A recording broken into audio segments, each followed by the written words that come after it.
মনের দুঃখে কষ্টে কথা বলতেছে আজকে আমি। আফগানিস্তান চোখে আঙুলে দেখাই দিল, বাংলাদেশে যারা ক্রিকেটে যারা হত্যা করতে আছেন আপনারা, তাদেরকে চোখে আঙুলে দেখাই দিল। এরা কদিন ধরে ক্রিকেট খেলে, এরা সেমিফাইনাল খেলছে, সেমিফাইনাল। আর আপনাদের লক্ষ লক্ষ টাকা আছে, কোটি কোটি টাকা আছে, কিন্তু আপনারা ক্রিকেট বুঝেন না।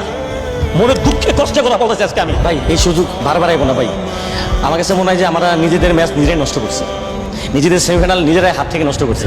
এটা আসলে এখন কারো দোহাই দিলে লাভ হইব না ভাই। আমরা হারিয়ে গেলে হারে যাবো, হিট কর ভাই, মার মার।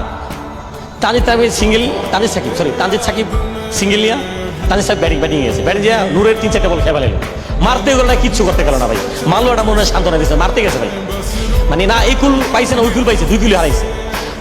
এটা যে ভাই কত বড় একটা দুঃখ কষ্ট বুঝছেন আসলে, বুঝতে পারো না। আমার মতো যারা আছে, যারা নিজ চোখে মারে হয়ে খেলা দেখছি, তখন সত্যি কথা বলতে কি মনে জানেন, যে ভাই আরে যাক, আরে যে আফগানিস্তানে ছেড়ে দেয়, ওরা সেখানে চলে যাক। অনেক কষ্ট নিয়ে বলতেছি।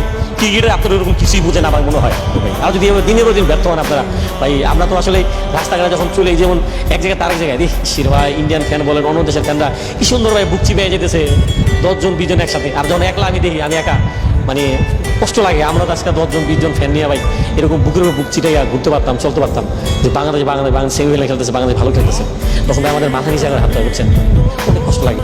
দেশ তো ভাই, এটা তো মাতৃভূমি, আর মা। এটা তো যতই খারাপ খেলুক, যাই করুক, এটা তো সারা যাবে না, এটা ভোলা যাবে না। কারণ দিন শেষে জিতলেও বাংলাদেশ, হারলেও বাংলাদেশ। কষ্ট লাগবো, অনেক কিছু বলবো, আবারও ভালোবাসবো, আদর করবো, আবারও ভাইদের কিনে সাপোর্ট দেবো।